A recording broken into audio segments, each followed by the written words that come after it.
அனைவருக்கும் வணக்கம். முதல்ல விஜய் அண்ணாக்கு நன்றி சொல்லிக்கிறேன். விஜய் அண்ணா வந்துட்டு ஒரு சிறந்த நடிகர், இவ்வளோ பெரிய கட்சியோட தலைவர், அதையெல்லாம் தாண்டி அவர் ஒரு நல்ல மனிதர். அது நம்ம எல்லாருக்குமே தெரியும். அப்படி ஒரு நல்ல மனிதர் கையால் மாணவர்களுக்கு ரெக்கக்னிஷன் கிடைக்கிறது ரொம்ப சந்தோஷமாக இருக்குது, பெருமையாக இருக்குது. இதை பார்க்கும்போது அம்பேத்கர் ஐயா சொன்ன எஜுகேட், எஜுடேட் அண்ட் ஆர்கனைஸ், அந்த கோட் தான் எனக்கு ரொம்ப ஞாபகம் வந்தது. ஒரு நாடு நல்லா இருக்கணும்னா அங்கே இருக்கக்கூடிய இளைஞர்களை நல்ல முறையில் வழிநடத்தினாலே போதும். அதை தான் அண்ணா செஞ்சுக்கிட்டு இருக்காரு.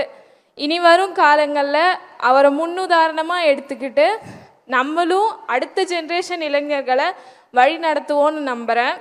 பிறப்பொக்கும் எல்லா உயிருக்கும் அப்படின்ற வாக்கியத்தோட அர்த்தத்தை எல்லாருக்குமே புரிய வைக்கணும். அப்படி புரிஞ்சிட்டாலே ஒரு ஒற்றுமையான சமமான சமுதாயத்தில் நம்மளால் வாழ முடியும், நாடு முன்னேற்றம் அடையும். நன்றி. Advance happy birthday. Play store மற்றும் ஆப் ஸ்டோரில் இருந்து பாலிமர் செயலியை QR கோடு மூலம் பதிவிறக்கம் செய்யுங்கள். செய்திகளை உடனுக்குடன் பெறுங்கள்.